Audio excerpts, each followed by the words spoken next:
শুভেচ্ছা, শুভ দুপুর সুপ্রিয় দর্শক, আপনাদের সবাইকে সাদর আমন্ত্রণ জানাচ্ছি আমাদের আজকের ফ্রেশ প্রিমিয়ামটি তারকা কথনের সরাসরি আয়োজনে, সরাসরি চ্যানেল স্টুডিও থেকে। আজকের শুরুটা একটু ভারাক্রান্ত হৃদয় করতে হচ্ছে, কারণ আপনারা ইতিমধ্যেই জেনেছেন যে আমাদের দেশের বিখ্যাত সঙ্গীত শিল্পী জিনাত রেহানা মৃত্যুবরণ করেছেন আজকে সকাল 8:33 এবং তিনি ফুসফুসের ফাইব্রোসিস রোগে আক্রান্ত ছিলেন এবং শেষটায় তিনি নিউমোনিয়া রোগে তার হৃদযন্ত্রের ক্রিয়া বন্ধ হবার কারণে তিনি আমাদের ছেড়ে চলে গেছেন না ফেরার দেশে। আমরা চ্যানেলে পুরো পরিবার শোকাহত এবং তার আত্মার মাগফিরাত কামনা করছি এবং তার পরিবারের প্রতি আমাদের সমবেদনা রইল, সবার প্রতি, তার পরিবারের সকলের প্রতি কঠিন সময় পার করবার জন্য। এবং দুপুর 3টায় আমাদের চ্যানেলে ভবনে প্রাঙ্গণে তার জানাজা অনুষ্ঠিত হবে। এভাবে আজকে শুরুটা করতে হচ্ছে আসলে। এবং বরাবরের মতো আজকে আমরা একটি চমৎকার আড্ডা দেবার প্রত্যাশা রাখি অবশ্যই, এবং সেই জন্যে যারা আজকে আমাদের আমন্ত্রিত অতিথি তাদের সঙ্গে একটু কথা বলি শুরুতেই। এবং আমার ঠিক বরাবর অ্যাট মাই রাইটেস্ট যিনি বসে আছেন, তিনি আমার তো ভীষণ প্রিয় একজন ব্যক্তিত্ব এবং একজন গুণী মানুষ, গুণী নির্মাতা, গুণী নাট্যকার অঞ্জনা ইচ। তার আরও পরিচয় রয়েছে, নিশ্চয়ই আপনারা জানবেন সেগুলো। এবং সেই সঙ্গে রয়েছেন আজকের আড্ডায় আমাদের সঙ্গে যুক্ত হয়েছেন ইঞ্জিনিয়ার আবু আল সিরাজি। তিনি একজন উদ্যোক্তা, ক্রীড়া সংগঠক ও মানবাধিকার কর্মী। এবং সেই সঙ্গে রয়েছেন মনোয়ারুল মইনুল, আমার ঠিক ডান দিকে, সংস্কৃতি মানবাধিকার কর্মী এবং একজন উদ্যোক্তা, এবং সেই সঙ্গে একজন উপস্থাপকও বটে। আমরা আড্ডা দেব তাদের সঙ্গে। আজকে প্রথমেই শুভেচ্ছা জানাই, স্বাগত জানাই আজকের আয়োজনে আমাদের সঙ্গে যুক্ত হবার জন্য। ধন্যবাদ আপনাকে, আসলে অসংখ্য ধন্যবাদ। তবে একটা বিষাদের খবর হলো জিনাত আপার মৃত্যু আজকে আমাদের জন্য বেশ বড় একটা বিষাদ নিয়ে এসেছে। আমরা তাদের পরিবারের প্রতি এবং সমবেদনা জানাই। সত্যি ধন্যবাদ চ্যানেল আইকে এবং আপনাকে। জি, এবং সেই সঙ্গে আমাদের সঙ্গে ইঞ্জিনিয়ার আবু আল সিরাজি রয়েছেন। আপনাকে স্বাগত আজকের আয়োজনে। ধন্যবাদ ভাইয়া, চ্যানেল আই পরিবারকে ধন্যবাদ, সেই সাথে যারা দেখছেন তাদের সকলকে ধন্যবাদ। অঞ্জনা, আপনাকে তো স্বাগত জানাতেই হবে। এবং আসলে স্বাগত জানানোর আগেই যে খবরটা আমরা পেলাম, এই খবরটা আসলে খুব বেদনাদায়ক। এটা আসলে আমাদের সাংস্কৃতিক কর্মী, আমাদের একজন বিখ্যাত মানুষ চলে গেলেন। তো এটা এই ক্ষতস্থান পূরণ আসলে কখনো হয় না। জি, একজন শিল্পী তৈরি হতে আসলে অনেক সময়ের প্রয়োজন, অনেক অধ্যবসায়ের প্রয়োজন, ত্যাগ তিতিক্ষার প্রয়োজন। তো এর জন্য একটু গভীর বিষাদ মন নিয়েও আমরা কাজ শুরু করেছি। আর চ্যানেল আইকে নতুন করে আর ধন্যবাদ কি দিব। চ্যানেল আইয়ের আমি একজন চ্যানেলের পরিবারের একজন মানুষ। অবশ্যই অবশ্যই সেই প্রায় আমার মনে হয় 18-19 বছর যাবৎ এই স্টুডিও, এই টিভি সব কিছু মিলিয়ে তো আছি। চ্যানেলকে আবার অভিনন্দন, দর্শককে অভিনন্দন। ওয়েলকাম হোম ভাইয়া। এবং আমি একটু তিনজন আজকে দর্শকদেরকে বলতে চাই, এনারা তিনজন আজকে এখানে আসলে আমন্ত্রিত হয়েছেন একটা বিশেষ কারণে, এবং সেই কারণটি বুঝতে পারছেন নিশ্চয়ই কিছুই একটা উপহার দেবার জন্য। অবশ্যই সেই উপহারটি সম্পর্কে কথা বলবো, তার আগে আমরা একটু জিনাত রেহানা ম্যাডামকে স্মরণ করে একটি গান আপনাদেরকে দেখাতে চাই। চ্যানেল আর্কাইভ থেকে চলুন দর্শক, চোখ রাখি। Studio recording. আমি কাকন দিয়ে ডেকেছিলে, মুখে লজ্জা ছিল বলে, আমি তোমার ছবি এঁকেছিলে, দুটি চোখের নীলাচলে,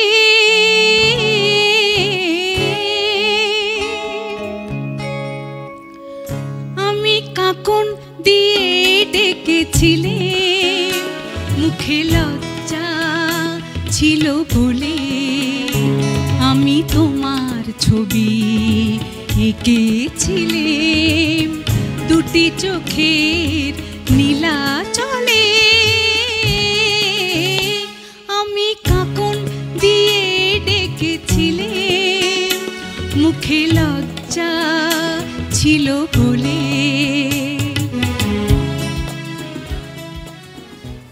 আমরা পুরো চ্যানেলের পরিবার তার আত্মার মাগফিরাত কামনা করি। এবং অঞ্জনা জেনেই থাকবেন তিনি মুস্তাক কামাল সৈয়দের সহধর্মিণী ছিলেন। হ্যাঁ, কামাল ভাই, যেটা হয় যে কামাল ভাই আমার নাটকের জন্য এই জন্য আমার শখটা একটু বেশি, যে কামাল ভাই ছিল আমি যখন নাটক শুরু করেছিলাম তখন আসলে আমি জানতামই না নাটক কাকে বলে। তো দুজন ব্যক্তির কাছে আমি খুব কৃতজ্ঞ, তার মধ্যে একজন মুস্তাক কামাল সৈয়দ। উনি আসলে আমাকে প্রথম নাটক দেখার পরে বলেছে যে আপনি এইভাবে কাজ করেন, আপনার অ্যাস্থেটিক চিন্তাগুলো এরকম ভালো। এই যে উৎসাহটা দেওয়াটা অনেক ইম্পর্টেন্ট। এবং জিনাত আপা যে ওই অসুস্থকালীন ব্যাপার, উনি দেশে বাইরে ছিলেন, তো সেই ব্যাপারগুলো আমি কামাল ভাইয়ের কাছে মাঝে মাঝে শুনতাম, দেখতাম উনি খুব মন খারাপ করে আছেন। সেটা আজকে থেকে আরও 15 বছর আগের কথা বললাম, 15-14 বছর।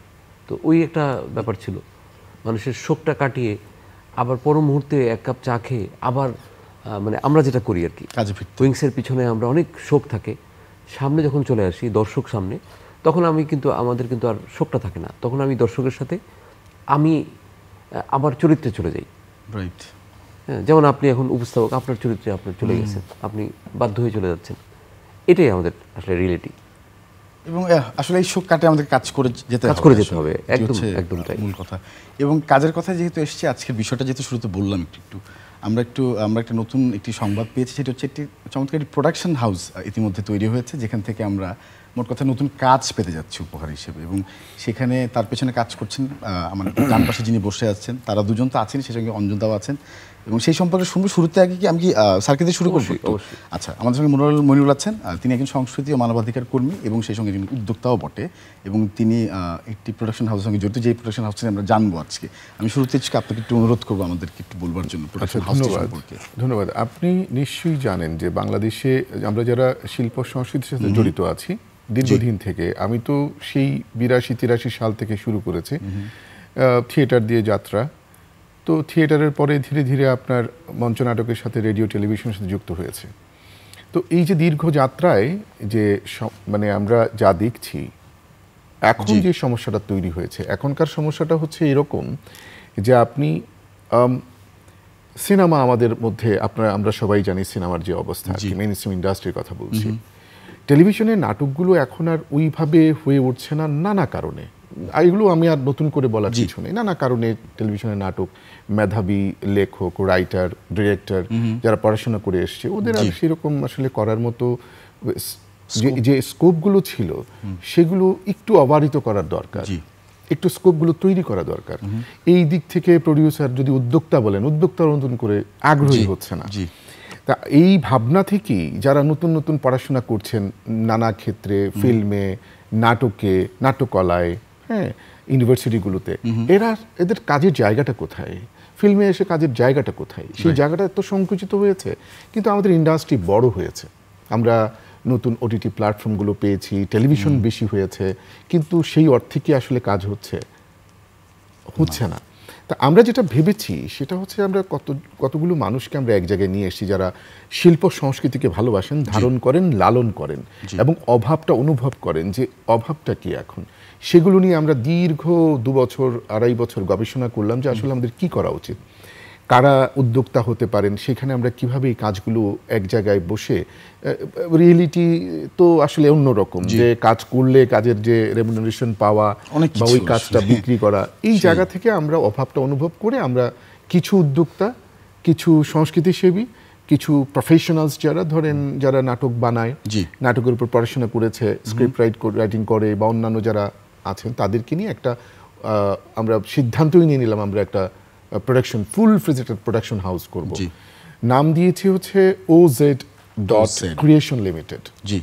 তো সৌভাগ্যবশত আজকে OZ.Creation Limitedের আমাকে ওরা কেন জানি না চেয়ারম্যান বানিয়ে দিলেন, আমি জানি না সেই যোগ্যতা কিনা। আমার সাথে আছেন একেবারেই মিডিয়াতে খুব নতুন একজন উদ্যোক্তা, উনি খুব ভালো উদ্যোক্তা, বড় ব্যবসায়ী, কিন্তু ক্রীড়া সংগঠক, শিল্প সংস্কৃতি মনা মানুষ, প্রকৌশলী বটে, একজন ইঞ্জিনিয়ার। আমরা চিন্তা করলাম এই ধরনের উদ্যোক্তাদেরকে নিয়ে আসি এখানে।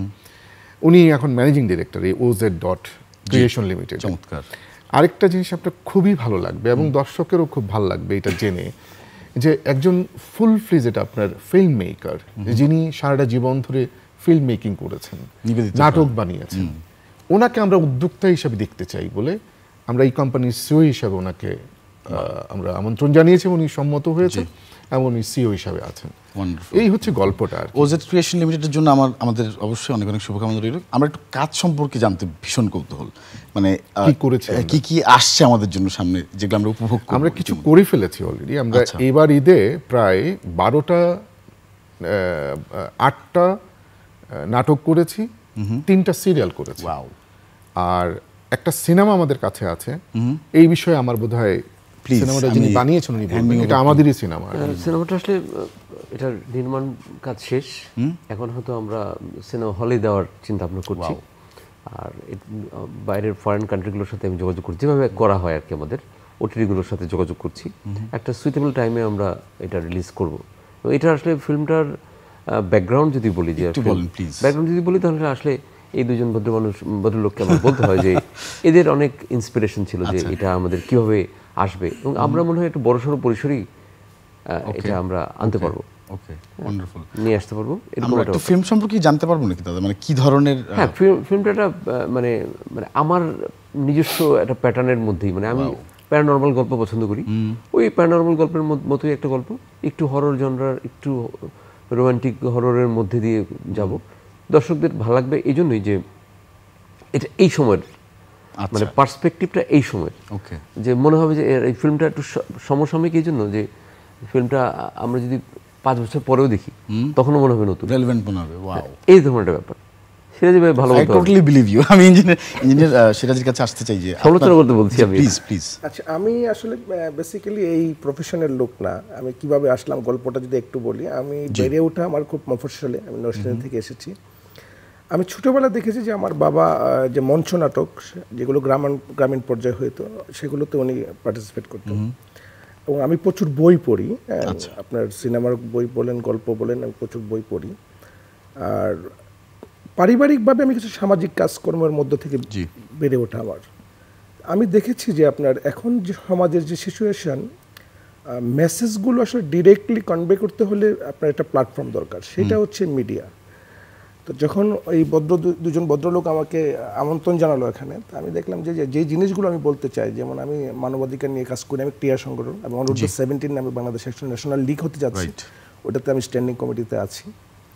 তা আপনি বলেন মাদক বলেন বা সমাজের অন্যান্য যেই অবস্থানগুলো আছে, সেগুলো যদি আপনি মেসেজ আকারে দিতে চান, একটা বড় প্ল্যাটফর্ম হচ্ছে আপনার নাটক, ড্রামা বা আপনার সিনেমা, এগুলো। তো আমি যখন দেখলাম যে না, এই প্রফেশনে অনেক অভিজ্ঞ আমাদের বড় ভাই, তারপরে অঞ্জনদা, ওনার বেড়ে ওঠাই, এবং সবচেয়ে বেশি ইন্সপিরেশন আমাকে কাজ করেছে, উনি ঢাকা ইউনিভার্সিটির কেমিস্ট্রিতে পড়াশোনা করেন। হ্যাঁ, তো ইঞ্জিনিয়ার ব্যাকগ্রাউন্ডের সাথে কেমিস্ট্রি ফিজিক্সের একটা ভালো একটা মিথস্ক্রিয়া আছে। তো দেখলাম যে না, উনি যদি এই জগতে আসতে পারে, তাহলে আমার মতো তো ইঞ্জিনিয়ারও আসা উচিত। আমি উদ্যোক্তা হিসাবে ওনাদের সাথে যুক্ত হয়েছি।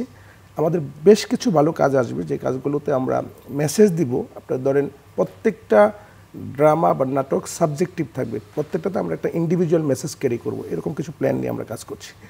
আশা করি আপনি অচিরেই হয়তো বা নিশ্চয়ই দেখতে পারবেন। এবং আসলে এটার টার্গেট তো এটাই ছিল, তাই না অঞ্জনদা? মানে আমাদের কাজের মাধ্যমে আমরা মেসেজগুলো পাবো, আসলে সেগুলো যাতে হারিয়ে না যায়, এবং সেই চেষ্টাটাই করছেন। এবং হোয়াট আই বিলিভ ইজ, যারা বিজনেসম্যান আছেন বা যারা এন্টারপ্রেনার আছেন, তারা হচ্ছে সোসাইটির architects. So when you are on to this business, আমার মনে হয় যে সামনে ভালো কিছু আমরা আসলে পাবো। এবং স্যার, আপনার কাছে একটু শুনতে চাইবো যে আমি যদি একটু কাজের কথা আরেকটু জানতে চাই। যেমন আমরা জানতে পারলাম যে সিনেমা নিয়ে কাজ চলছে, এবং 8টি প্রোডাকশন হয়েছে অলরেডি, এবং সামনে সিরিয়াল হয়েছে 3টা সিরিয়াল হয়েছে, এবং ওটিটি যেহেতু এখন আছে, OTT is very much competitive right now, এবং আমরা আসলে মুখিয়ে থাকি কখন কোথায় কি আসছে, এবং সেটাতে টিউন করি।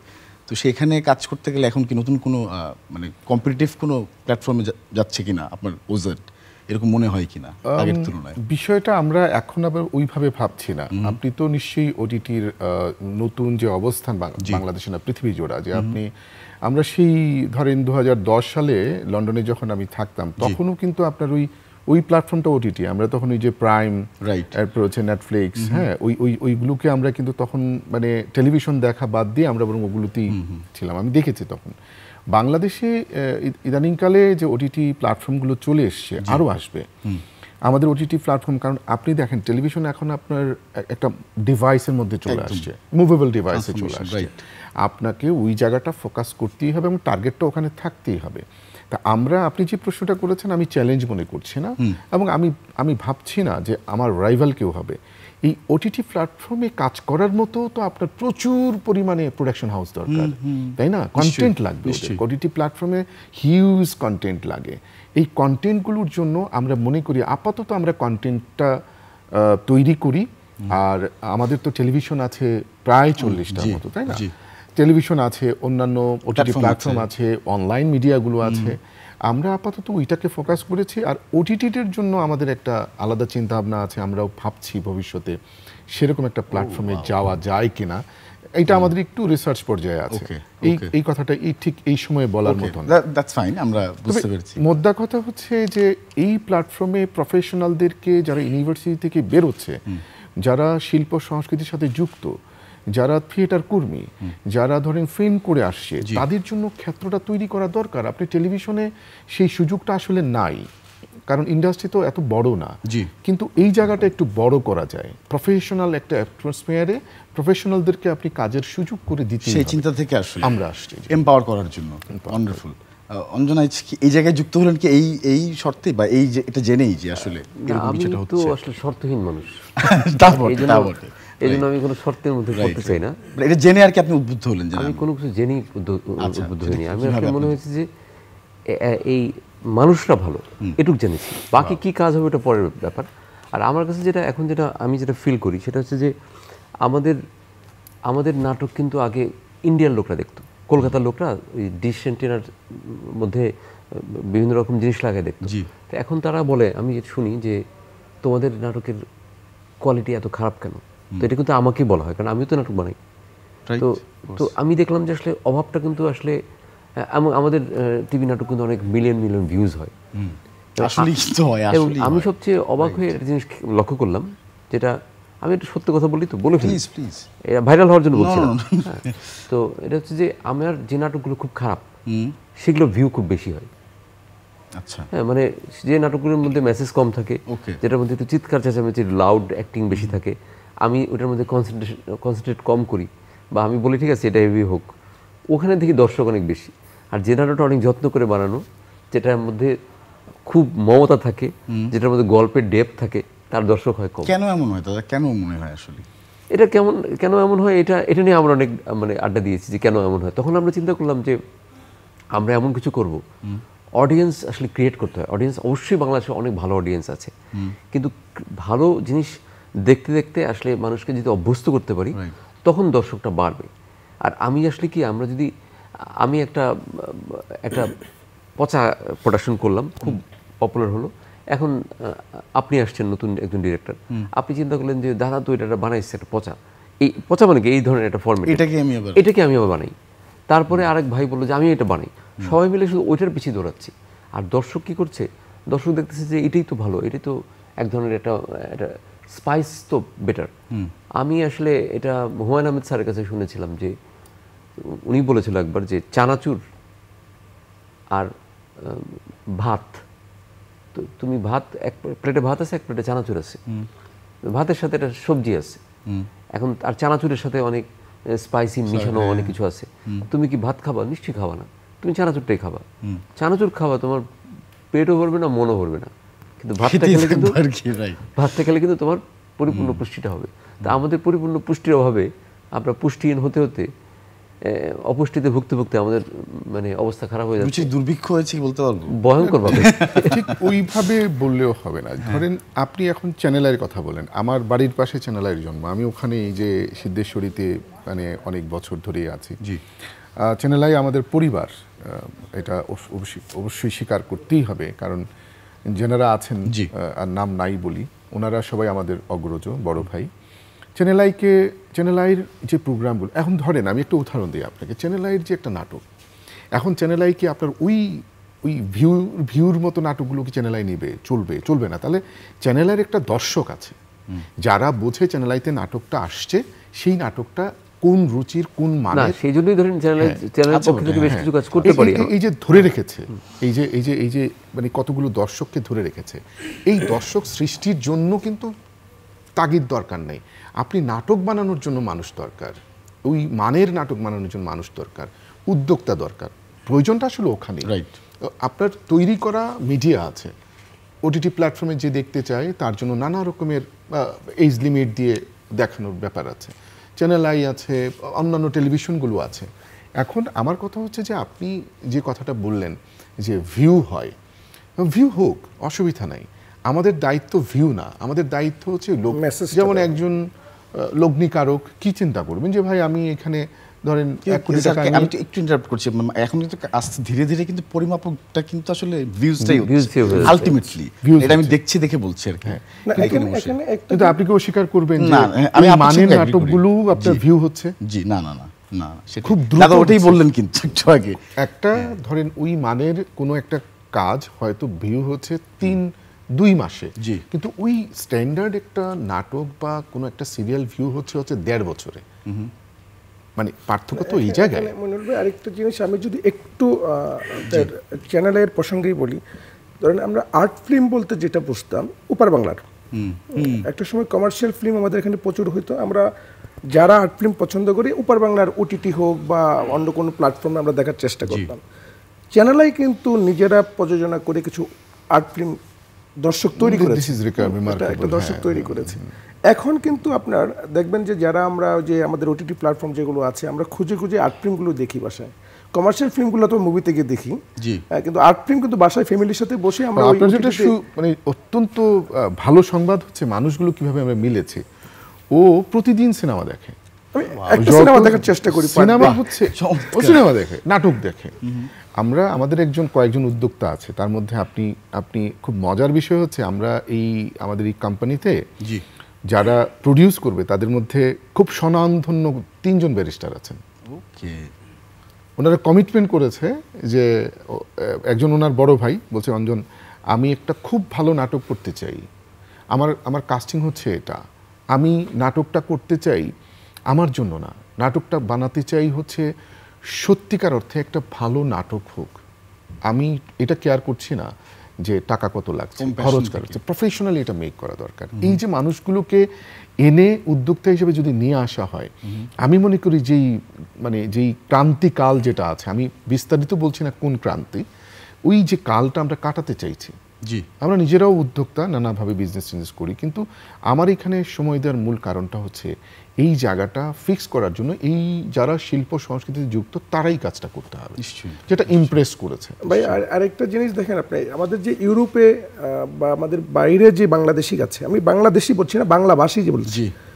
এটা একটা বড় সংখ্যক। এবং এই মার্কেটটা কিন্তু আমরা চিন্তা করছি, রিসার্চ আছে আমাদের, যে এই মার্কেটটাকে যদি আমরা ধরতে পারি, দেখবেন যে তারা কিন্তু একটা ওটিটি প্ল্যাটফর্মের দিকে অথবা কোন মুভি হলে কোন মুভিটা চেয়ে রিলিজ থাকে হবে নাকি? চেয়ে থাকে, এবং বাংলাভাষী কোনো প্রোডাকশন হলে সেটা তারা দেখবেই।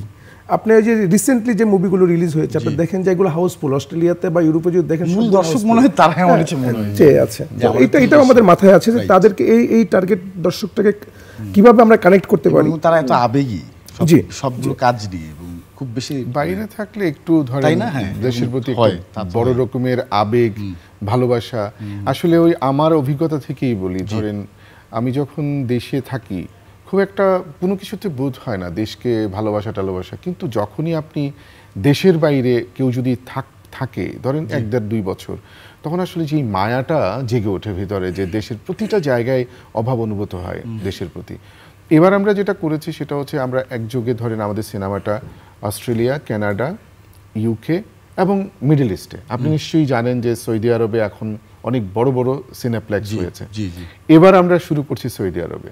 Wow. এবার আমরা আমাদের ছবি নিয়ে এই মিডল ইস্টের ধরেন 4টা দেশে এবং অস্ট্রেলিয়া, কানাডা, আমেরিকা, এরপর ইউকেতে আমরা একসাথে ইউএইতে তো প্রচুর সংখ্যক বাঙালি। প্রচুর বাঙালি, প্রচুর। আপনি ধরেন এই যে সৌদি আরবের কথা বললাম, জি। ওখানে প্রায় ধরেন বাংলাদেশের যারা বাইরে থাকেন ধরা হয় 1 কোটির উপরে, আমার মনে হয় যে 65 লাখই সৌদি আরবে থাকেন। তো আমি জানি না, ঠিক মতো বলতে পারবো না, আমার মনে হয় ক্লোজ টু, আমার মনে হয় তাই, স্ট্যাটিস্টিক্স তাই হবে। আপনি এদেরকে আমরা কিভাবে ইগনোর করি? তাদের জন্য কি আছে আমাদের? কোনোভাবেই না আসলে। তাদেরকে তো আমাদের এই সংস্কৃতির সাথে তাদেরকে যুক্ত করার মাধ্যমটাই হচ্ছে এইটাই মাধ্যম আসলে। আপনি তো আমি তাদের জন্য কোনো ওয়ার্কশপ করতে পারবো না, সিনেমা, নাটক, এইগুলো তো মাধ্যম।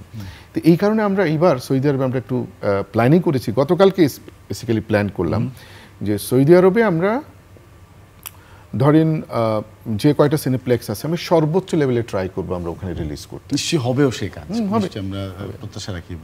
এবং অন্তত আপনার কাছে একটু শেষটা আমরা একদম শেষ পর্যায়ে চলে আসি, কথা কম বলা হলো আপনার সঙ্গে অনেকটা। না, আজকে কথা জিজ্ঞেস করতে চাইবো শেষটায় যে প্ল্যানগুলো আমরা শুনলাম সেগুলো তো নিশ্চয়ই সফল হবে, এবং সেখানে আপনি সিইও হিসেবে কাজ করছেন, আমরা খুব আনন্দিত। পাশাপাশি তো লেখালেখিটা চলমান আছে তো? হ্যাঁ, আমি আমি আমি সেটা হচ্ছে যে আমাকে ভাইয়ের যে পোস্ট দিল, পোস্টের ভার অনেক অনেক বড় ভার। জি। আমি ওই ভারাক্রান্ত না, আমি আমার লেখা নিয়ে ভারাক্রান্ত। আর আমি ধরেন যখন বলি যে আমার শুটিং আছে, জি। সিরিয়াসলি, তখন ওনারা মানে ওনাদের এত ব্যস্ততা, এত রকম কাজ সব ফেলে তারা আমাকে শুধু আমার শুটিং দেখার জন্য যে কি করছি আমি, মানে এতটাই আমাকে তারা পছন্দ করে যে 2-2.5 ঘন্টা 3 ঘন্টা ড্রাইভ করে তারা আমার শুটিং স্পটে গিয়ে হাজির হয়, দেখে আবার ধরেন আধা ঘন্টা পরে চলে আসে। মানে যেতে আসতে যেতে 4 ঘন্টা চলে যাচ্ছে, 5 ঘন্টা চলে যাচ্ছে, থাকছে কিন্তু হাফ অ্যান আওয়ার। জি। তো এটা অনেক বড় ব্যাপার। লেখালেখিটা ছাড়বো না, লেখালেখি প্লিজ ছাড়বেন না, চালিয়ে যাচ্ছি। এবং আমার সামনে একটা বই আছে, আমি আশ্বিনের সেই রাতে বৃষ্টি ছিল, অঞ্জন আইচের রিলিজ, এবং আমি এটা সম্পর্কে একটু ছোট্ট করে জানতে চাই, তাদের একটু বলেন। আশ্বিনের সেই রাতে বৃষ্টি ছিলটা হচ্ছে এবারের বইমেলায় আমার বের হওয়া একটা উপন্যাস। এই উপন্যাসটা এটা আমি নিয়ে এসেছি এটা দেখানোর জন্য, কারণ এটার ফেব্রুয়ারির পরে আমি আসিনি চ্যানেলে। চ্যানেলে যেহেতু আমার একটা মানে ঘরের মতো, চ্যানেলের মাধ্যমে দর্শকদের একটু জানালাম যে এই বইটা এবার প্রচুর সেল হয়েছে, অনেক সেল, এবং আমি এবারের সেল দেখে না আপ্লুত। মানে এত বই আমার কোনোদিন বিক্রি হয়নি। তো বই বিক্রি হওয়াতে আমার কাছে যেটা মনে হচ্ছে, অনেক মানুষ তারা এসে মানে এই বইটা পড়ে রিভিউ পেয়েছে কেউ, তারা এসে বলতেছে এই বইটা চাই, ওই স্টলে এসে মিজান পাবলিশার্স। বুঝতে পারছেন প্রিয় দর্শক, আশ্বিনের সেই রাতে বৃষ্টি ছিল, অঞ্জন আইচের লেখা, বইটি পড়তে ভুলবেন না। এবং সেই সঙ্গে আমরা ধন্যবাদ জানাতে চাই ইঞ্জিনিয়ার আবু আল সিরাজিকে এবং সেই সঙ্গে মনোয়ার মনিরকে আজকে আমাদের সঙ্গে সেই আড্ডায় যুক্ত হওয়ার জন্য, এবং শুভকামনা রইল ওজেড প্রোডাকশনের জন্য, ক্রিয়েশন লিমিটেডের জন্য। এবং প্রিয় দর্শক, আপনাদের সবাইকে ধন্যবাদ। আগামী পর্বে আবারও দেখা হবে নতুন কোনো আয়োজনে, নতুন অতিথিদের সঙ্গে। সেই পর্যন্ত ভালো থাকবেন, শুভেচ্ছা রইল।